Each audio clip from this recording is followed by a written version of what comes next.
आप सभी लोग इस समय वीडियो को आराम से बैठकर देख रहे हैं। आज जिस जगह पर आप बैठे हो वह जमीन आज से करोड़ों साल पहले 8,500 डिग्री के तापमान से उबल रही थी। जिस जगह पर आप बैठे हैं वह जगह लाखों सालों तक बर्फ से ढकी हुई थी और ये दोनों बातें सच हैं। इस 10 मिनट की वीडियो के अंदर आप पृथ्वी के 450 करोड़ साल के सफर को देखने वाले हैं। इस रोचक सफर के लिए इस वीडियो के अंत तक अवश्य बने रहें। जिस जगह आज हमारा सौर मंडल है वहां विभिन्न प्रकार की गैस और धूल के बादल हुआ करते थे। वैज्ञानिकों के मुताबिक धूल के बादलों से दूर एक तारा हुआ करता था। समय के साथ साथ उस तारे की ऊर्जा कम होने लगी, जिसके कारण उसके अंदर एक विशाल विस्फोट हुआ। विस्फोट की वजह से अंतरिक्ष की धूल एक दूसरे से टकराने लगे। इस दौरान बादलों में स्थित धूल के कण दबाव और गर्मी के कारण बड़े उल्कापिंड और पत्थरों में परिवर्तित हो चुके थे और इसी दबाव की वजह से इन बादलों में स्थित रेडियो एक्टिव पदार्थ ने ग्रेविटी का निर्माण किया। इस ग्रेविटी के कारण बीच में हाइड्रोजन और हीलियम इकट्ठा होने लगे। इस भयंकर दबाव के कारण एक विशाल विस्फोट हुआ और इसी विस्फोट के कारण हमारे सूरज का जन्म हुआ। अंतरिक्ष में घूम रहे क्षुद्र ग्रहों में भारी वजन की वजह से सूरज के करीब आकर सूरज की परिक्रमा करने लगे। पृथ्वी पर ग्रेविटी होने की वजह से सूरज की परिक्रमा करने वाले पिंड अब पृथ्वी की परिक्रमा करने लगे और धीरे धीरे टूटकर यह पृथ्वी पर गिरते रहे। और ऐसी घटना हमारे पड़ोसी ग्रह थिया पर भी हो रही थी, जिसके कारण ही पृथ्वी के और करीब आने लगा। और इस भयंकर टकराव की वजह से पृथ्वी के हिस्से के रूप में अंतरिक्ष में फैल गए और एक रिंग की तरह पृथ्वी का चक्कर लगाने लगे। इसी बीच हमारे चांद का भी निर्माण होता है। उस वक्त पृथ्वी पर सिर्फ एक ही समुद्र हुआ करता था और वो 1900 डिग्री सेल्सियस के तापमान पर उबल रहा था। समय के साथ साथ पृथ्वी धीरे धीरे ठंडी हो रही थी, जिसके कारण पृथ्वी के भारी तत्व जैसे धातु और रेडियो एक्टिव पदार्थ पृथ्वी के केंद्र में जाकर इकट्ठा हो गए और हल्के पदार्थ पृथ्वी की सतह पर आ गए। लाखों सालों तक पृथ्वी पर उल्कापिंडों की बरसात हुई। बरसात होती रही और धीरे धीरे पृथ्वी की ऊपरी सतह पानी निकलता था। वैज्ञानिकों के मुताबिक यही वह वक्त था जब दूर गहरे पानी के अंदर निकलते ज्वालामुखियों से पहली बार सूक्ष्म जीवों का निर्माण हुआ। लाखों सालों बाद एक वक्त ऐसा आया जब पृथ्वी की पूरी सतह पानी से ढक चुकी थी। लेकिन जब पृथ्वी की ऊपरी जमीन और ठंडी हो जाती है तब पृथ्वी के अंदर की गर्मी बाहर नहीं निकल पाती, जिसके कारण ज्वालामुखियों का निर्माण होता है। और आने वाले लाखों सालों तक ज्वालामुखियों का निकलना जारी रहा, जिससे पानी के ऊपर जमीन का निर्माण हो रहा था। इस वक्त भी पृथ्वी पर वातावरण न होने की वजह से अंतरिक्ष से उल्कापिंडों की बरसात हो रही थी और पृथ्वी का एक दिन 12 घंटे का हुआ करता था। साल बीतते गए और धीरे धीरे सूक्ष्म जीव विकसित होते गए और समूहों में रहने लगे। आज से लगभग 250 करोड़ साल पहले पहली बार पृथ्वी पर ऐसे जीवों का निर्माण हुआ जो जीने के लिए इस पानी के अंदर के रहते थे। इस वक्त तक पृथ्वी पर ज्यादातर ज्वालामुखी निकलना बंद हो गया था।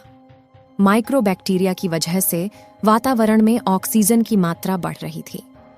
वातावरण में ऑक्सीजन बढ़ने की वजह से पृथ्वी का वायुमंडल बनना शुरू हुआ, जिसकी वजह से पृथ्वी के ज्यादातर हिस्सों में यह सूक्ष्म जीव फैल गए। सालों बाद एक वक्त ऐसा आया जब पृथ्वी में ज्यादा ऑक्सीजन बढ़ने के कारण यह सूक्ष्म जीव बढ़ने शुरू हो गए। उस वक्त तक पृथ्वी का वातावरण ठंडा होने के साथ साथ ऑक्सीजन और आयरन की मात्रा भी बढ़ चुकी थी। वक्त बीतने के साथ साथ धरती की टेक्टोनिक प्लेट्स में दरार होने लगी और जमीन का लावा बाहर निकलने लगा, जिसके कारण पृथ्वी के वातावरण में कार्बन डाइऑक्साइड की मात्रा बहुत बढ़ गई और पृथ्वी पर एसिड की वर्षा शुरू हो गई, जिसकी वजह से पृथ्वी का तापमान घटने लगा और तापमान इतना घटा कि पृथ्वी के ऊपर मौजूद पानी बर्फ में परिवर्तित होने लगा। आमतौर पर जब धरती पर सूरज की किरणें गिरती हैं तब जमीन उन किरणों को सोख लेती है, मगर क्योंकि पूरी पृथ्वी बर्फ से थक चुकी थी और बर्फ सफेद और चमकीली होती है, जिसके कारण सूरज की किरणें धरती पर गिरने के बाद वापस चली जाती थीं। इसी कारण से पृथ्वी कई लाखों सालों तक बर्फ से ढकी रही। लेकिन धरती के अंदर मौजूद ज्वालामुखी बाहर निकलना शुरू किया और उसकी गर्मी से बर्फ पिघलना शुरू हो गई। इसी बीच जो पृथ्वी की गहराई में बचे कुछ सूक्ष्म जीव धीरे धीरे बदल रहे थे और अब वह ऑक्सीजन को अपने शरीर को बड़ा और जटिल बनाने के लिए इस्तेमाल करने लगे थे। इस बीच पानी में अलग से भी छोटे समुद्री पौधे निकलने शुरू हो चुके थे। ऐसा बार बार कई हजारों सालों तक होता रहा और इसी कारण से अब समुद्री जीव धीरे धीरे वातावरण के हिसाब से विकसित हो रहे थे। इस बीच कई सारे जीव समुद्री जंगल से विलुप्त हो गए, मगर जो बच गए वो धीरे धीरे पृथ्वी के बदलते तापमान के हिसाब से ढलते गए। धीरे धीरे वातावरण में ऑक्सीजन की मात्रा बढ़ने लगी और पृथ्वी पर होने वाली एसिड की वर्षा कम होने लगी। वातावरण में ऑक्सीजन आने की वजह से पृथ्वी की ओजोन लेयर मोटी होने लगी और आज से लगभग 47 करोड़ साल पहले पृथ्वी की ऊपरी सतह पर पहली बार प्लांट उगना शुरू हुआ। वक्त के साथ जमीन पर अलग अलग प्रकार के पौधे और पेड़ उगना शुरू हुए। ये वो वक्त था जब समुद्री जानवर समुद्र से बाहर निकल रहे थे और जमीनी जानवरों में परिवर्तित हो रहे थे। धरती की ज्यादातर जमीन एक जगह इकट्ठा हो चुकी थी, जिसे आज हम एशिया महाद्वीप के नाम से जानते हैं। पृथ्वी का वातावरण और तापमान लगभग स्थिर हो चुका था और अब करीब 21 से 23 घंटे का दिन हुआ करता था। अब समुद्री जीव पानी से बाहर रहने लगे थे और वातावरण के हिसाब से उनके शरीर का रंग रूप बदल रहा था। धीरे धीरे ये जमीनी जानवर डायनासोर में परिवर्तित हो गए और उनका शरीर लंबा और विशाल रूप से विकसित होने लगा। कुछ डायनासोर शिकार किया करते थे, जिसके कारण वे छोटे और तेज होते चले गए। ज्यादातर जमीन रेगिस्तान और बंजर हो चुकी थी और ज्यादातर जंगल समुद्र के करीब हुआ करते थे, जिसमें डायनासोर रहा करते थे।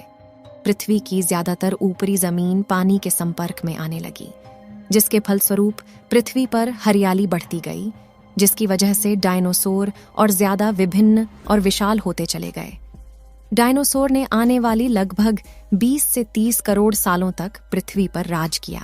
आज से लगभग 6.5 करोड़ साल पहले पृथ्वी की तरफ आज के माउंट एवरेस्ट से भी बड़ा लगभग 4.5 लाख करोड़ किलो जितना वजन उल्का पिंड लगभग 80,000 किलोमीटर प्रति घंटे की स्पीड से पृथ्वी की तरफ आ रहा था और वह जलते हुए सीधा पृथ्वी से टकराया। इस टकराव से निकलने वाली ऊर्जा आज के 10 करोड़ परमाणु बम एक साथ फटने के बराबर थी। कुछ ही घंटों में पूरी पृथ्वी के वातावरण में हानिकारक गैस और धूल की वजह से पृथ्वी नष्ट हो चुकी थी। डायनासोर भी मारे गए। इस वक्त हमारे पूर्वज यानी चूहे जमीन के अंदर रहा करते थे, जिसके कारण वह इस विशाल प्रलय से बच गए। पृथ्वी का वातावरण पूरी तरह से काला और अंधेरा हो चुका था, जिससे धूप भी जमीन तक नहीं पहुंच पा रही थी। धूल और हानिकारक गैस के कारण पृथ्वी पर फिर से एसिड की वर्षा शुरू हो गई और फिर पृथ्वी ठंडी होकर बर्फ से ढक गई। लेकिन इस बार पृथ्वी पर बर्फ लाखों सालों तक नहीं जमी रही और 80 से 90 हजार साल बाद यह पिघलनी शुरू हो गई। जैसे ही धरती पर वातावरण फिर से पहले जैसा होने लगा, वैसे ही ये छोटे जीव जमीन से बाहर आना शुरू हो गए। यही चूहों ने खाने की तलाश में दर दर भटकना शुरू किया और धीरे धीरे 2 पैरों पर चलना शुरू किया, जिससे बंदरों में तब्दील होते चले गए और धीरे धीरे उनके शरीर का रंग रूप वहां के मौसम के हिसाब से बदलता गया। वक्त के साथ साथ हम आदिवासी बने, हमने हथियारों का आविष्कार किया और धीरे धीरे इंसान के रूप में विकसित हुए। हमने धर्म से लेकर परिवार, भाषा और संस्कृति का निर्माण किया और वक्त के साथ साथ हम विकसित होते चले गए और आज हम इस पृथ्वी की सबसे विकसित प्रजाति बन चुके हैं। पृथ्वी के इस करोड़ों साल के रोचक सफर में आपको सबसे अच्छी प्रजाति कौन सी लगी? अपनी राय कमेंट में जरूर बताएं। इस वीडियो को एक लाइक जरूर करें और अपने मित्रों तक इस वीडियो को शेयर करें ताकि उन्हें भी जानकारी मिल सके। और अपने भरोसेमंद चैनल को सब्सक्राइब जरूर करें और बेल आइकन को ऑल पर सिलेक्ट करना बिल्कुल ना भूलें। मिलते हैं किसी और नॉलेजेबल वीडियो के साथ। वीडियो को अंत तक देखने के लिए धन्यवाद।